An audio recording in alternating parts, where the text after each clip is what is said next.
एक बहुत सुंदर कहानी है इसमें। एक डकैती के मुलजिम को सजा देते समय जज ने उससे पूछा कि क्या उसे कुछ कहना है। उस आदमी ने जवाब दिया, जी हुजूर, मेहरबानी करके मेरे माता पिता को भी मेरे साथ सजा दीजिए। जज ने पूछा, क्यों, ऐसा क्यों? कैदी ने जवाब दिया कि जब मैं छोटा बच्चा था तो मैं स्कूल से पेंसिल चुराई। मेरे माता पिता ने ये जानने के बावजूद मुझे कुछ नहीं कहा। उसके बाद मैंने स्कूल से एक पेन चुराया। ये जानने के बावजूद भी कि ये गलत है, मेरे माँ बाप ने मुझे कुछ नहीं कहा। उन्होंने उस वाक्य को जानबूझकर नज़रअंदाज किया। उसके बाद मैं स्कूल और पड़ोसियों के घरों से भी एक एक करके चीज़ें चुराता रहा और यह चोरी की मेरी आदत बन गई।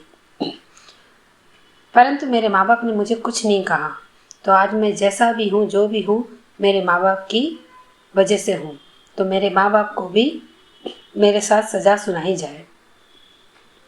जज ये बात सुन के बहुत हैरान रह गए। इस पर शिव खेड़ा जी कहते हैं कि वह सही कह रहा है। हालांकि इन बातों से वह अपनी जिम्मेदारियों से बरी नहीं होता, पर सवाल ये पैदा होता है, क्या माँ बाप ने सही काम किया था? क्या माँ बाप, माता पिता जो बच्चे के मार्गदर्शन कर सकते हैं और करना भी चाहिए, उनकी जिम्मेदारी बनती है, क्या उन्होंने उस बच्चे का मार्गदर्शन किया, उसे सही गलत बताया? क्या उसे सही करने पे इनाम दिया या गलत करने पे उसे क्षमा चाहती हूँ, उसे डांटा, उसे मारा पीटा? नहीं, ऐसा नहीं किया। बच्चों को चुनाव करने का मौका देना बहुत अच्छी बात है, पर सही दिशा दिखाए बिना चयन करने की छूट देना उनकी तबाही की वजह बन सकती है।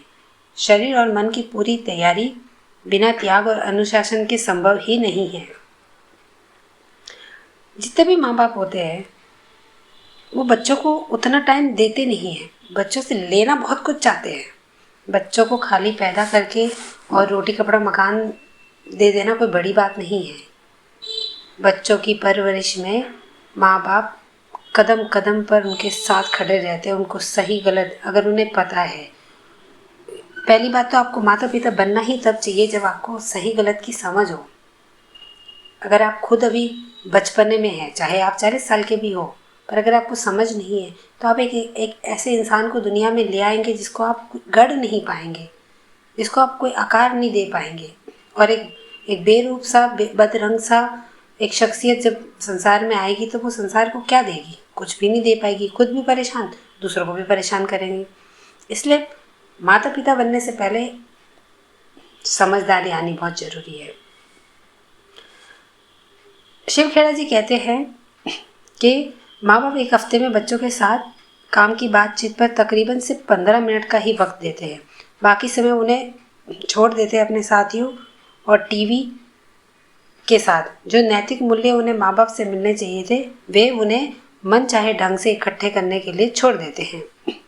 खुद से ये पूछे, जो भी ये वीडियो सुन रहे हैं, चाहे वो माता पिता है या बच्चे हैं या कोई भी सुन रहा है, वो खुद से ये पूछे, क्या अनुशासन के बिना, कड़े अनुशासन के बिना कोई भी चीज़ आकार ले सकती है या कोई भी कार्य किया जा सकता है? क्या एक जहाज का कप्तान बिना अनुशासन के जहाज को सही ढंग से चला सकता है? नहीं चला सकता, बिल्कुल भी नहीं चला सकता। फिर हम निजी व्यवहार के मामले में या कोई भी स्तर हासिल करने के लिए अनुशासन को जरूरी क्यों नहीं समझते? क्यों नहीं समझते कि ये बहुत ज़रूरी होता है? आज की फिलॉसफी है, अगर काम अच्छा लगता है तो करो, नहीं तो छोड़ दो। मैंने कई बार माँ बाप को बड़े ही भोलेपन के साथ ये कहते हुए सुना है कि मेरे बच्चे चाहे कुछ भी कर रहे हो, अगर उन्हें इनसे खुशी मिल रही है तो ये मेरे लिए ज़रूरी नहीं है कि वे क्या कर रहे हैं। इस छोटी सी बात में आपने देखा कि माँ बाप अपनी कामचोरी, अपनी लापरवाही को अपने बच्चे के ऊपर लाद रहे हैं। मेरे बच्चे कुछ भी कर रहे हैं और अगर उन्हें इसे करने में खुशी मिल रही है तो मेरे लिए ये जानना ज़रूरी नहीं है कि वे क्या कर रहे हैं। अपनी इतने गैर जिम्मेदार माता पिता का रोल कैसे अदा कर सकते हैं? उस पर ये कहते हैं कि मैं उनसे पूछता हूँ, क्या हम ये जानना नहीं चाहते कि हमारे बच्चे को क्या करने की खुशी मिलती है? अगर सड़क पर किसी को पीटने से या उसका सामान छीन लेने से उन्हें खुशी मिलती है, तब ऐसे लोगों के लिए अंग्रेजी में एक ही लफ्ज़ है और हिंदी में इसे कहते हैं नीचता। जीवन में जितना खुशी का महत्व है, उतना महत्वपूर्ण ये भी है कि खुशी हम कहाँ से और कैसे हासिल करते हैं। यह हमारे नैतिक मूल्यों को, अनुशासन को और जिम्मेदारी का मिला जुला एक नतीजा होती है। अक्सर हम सुनते हैं, जो तुम्हें अच्छा लगे तुम वो करो। इस बात का उल्टा उतना ही सही है कि जो करना ज़रूरी है उसे पसंद करो। कई बार हम ऐसे कामों को भी करना पड़ता है जिन्हें करने की ज़रूरत तो होती है, चाहे हम उसे पसंद करें या ना करें। एक माँ दिन भर काम करने के बाद जब घर आती है तो घर के कामकाज निपटाती है, बच्चे की देखभाल करती है और आखिर में थकी हारी सो जाती है। आधी रात को जब बच्चा रोता है तो ऐसे में थक कर सोई माँ को क्या उठना नहीं चाहेगी? नहीं, वो नहीं उठना चाहेगी, मगर फिर भी वह उठती है। क्यों? उसकी 3 वजह है: प्यार, फर्ज और जिम्मेदारी। उस बच्चे को लाना जिम्मेदारी थी, उस बच्चे के प्रति कर्तव्य फर्ज है और उस बच्चे से प्यार है, इसलिए वो माँ ऐसा करेगी। ऐसे ही यही चीज़ आपकी हर चीज़ के साथ लागू होती है। अगर आप इसको समझ जाते हैं, अगर आप अपना, कहते हैं कि दुनिया को मत सुधारो, खुद को सुधार लिया तो आपका आपका बनाया हुआ अपना संसार, आपका एक छोटा सा संसार है, आप उसको सुधार लोगे। हर कोई दूसरे पे ज़रूर उंगली उठाता है, हमेशा ये भूल जाता है कि एक उंगली अगर सामने जा रही है तो 3 उंगली आपकी खुद की तरफ भी तो आ रही है। हम जिंदगी से भावनाओं के सहारे नहीं गुजार सकते, हमें अनुशासन की भी ज़रूरत पड़ती है। हमें अपने ऊपर एक प्रेशर होने की बहुत ज़रूरत है। हम बेलगाम हो जाते हैं अगर हमारे ऊपर किसी प्रकार का कोई प्रेशर ना हो। और प्रेशर को खुद चुनिए अपने लिए। बच्चे जब छोटे होते तो उन्हें माँ बाप का प्रेशर अच्छा नहीं लगता, पर माँ बाप को ये पता है कि आज अगर बच्चे को अनुशासन में नहीं रखा गया तो कल को ये अपना भी नुकसान करेगा, हमारा भी नुकसान करेगा, समाज का भी नुकसान करेगा। चाहे हमारी उम्र कितनी भी हो, ज़िंदगी में कामयाबी तभी मिलती है जब हम अपनी इच्छाओं के आगे घुटने की बजाय वह करें जो किया जाना चाहिए और जिसे करने की ज़रूरत है। और इसके लिए ज़रूरत है सबसे पहले अनुशासन की। माँ बाप, गुरु, अधिकारी द्वारा लगाए गए लेबल और नीचता दिखाने वाली जो टिप्पणियाँ होती है, क्या आपने कभी कई माँ बाप को अपने बच्चे को मजाक में या प्यार से लल्लू या भोंदू कहकर पुकारते हुए सुना है? ऐसे लेबल आदमी पर जिंदगी भर के लिए चिपक जाते हैं। बड़े होने पर वही बच्चे माँ बाप की टिप्पणियों को सही साबित भी करते हैं। ये लेबल जिंदगी भर के लिए नहीं बल्कि कई पीढ़ियों तक साथ लग जाते हैं। भारत में जाति प्रथा इस बात का जीता जागता उदाहरण है।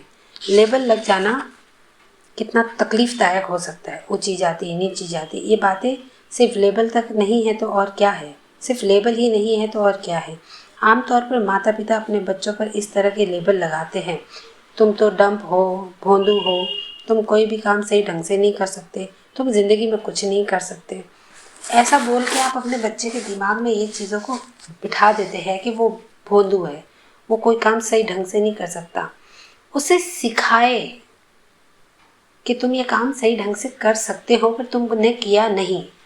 इस तरीके से उस बच्चे को ये सिखाए कि तुम्हारे में इतनी काबिलियत है कि तुम सही कर सकते हो, फिर भी तुमने गलत किया, तो उसे सही वाला ऑप्शन भी तो बताए। कई बार असावधानी या अनजाने में हम अपने परिवार या दफ्तर में गलत मूल्यों को शिक्षा देते हैं। जैसे हम अपने बच्चों या कर्मचारियों को अपने लिए झूठ बोलने को कहते हैं। उदाहरण के तौर पर उन्हें कहो कि मैं यहाँ पर नहीं हूँ, उन्हें कहो कि चेक डाक से भेज दिया जाए, उन्हें कहो कि मैं घर पे नहीं हूँ, उन्हें कहो कि मैं ना सो रहा हूँ। आपने अपने बच्चे को क्या सिखाया? झूठ बोलना सिखाया। आपने अपने घर में काम करने वालों को अपनी क्या इमेज दिखाई? आप भूल जाते हैं कि जो आप कर रहे होते हैं वो आपके व्यक्तित्व पर कितना असर डाल देती है। हम अपने माँ बाप, गुरु, सुपरवाइजर से ये उम्मीद करते हैं कि वे हमें सच्चाई सिखाएंगे, लेकिन कई बार हमें निराशा ही मिलती है। लोग इस तरह से छोटे मोटे झूठ बोलते पेशेवर झूठ बोलने वाले कब बन जाते हैं उन्हें पता भी नहीं चलता। जब हम औरों के लिए औरों को हमारे लिए झूठ बोलना सिखाते तो एक दिन ऐसा आता कि जब वे हमसे भी झूठ बोलने लगते हैं। जैसे सेक्रेटरी फ़ोन पर अपनी बीमारी का बहाना करती है जबकि वह शॉपिंग मॉल में गई हुई होती है।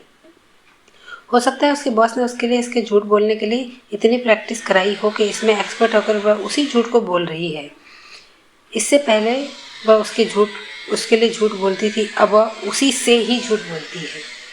आप गौर करेंगे इस बात में कितनी गंभीरता है। जो चीज़ आप दूसरों को सिखाते हैं वही चीज़ आपके साथ पलट के आपके ऊपर भी लागू हो जाती है। अगर आप अपने बच्चे को झूठ बोलना सिखाते हैं तो एक दिन वो आपसे भी झूठ बोलेगा।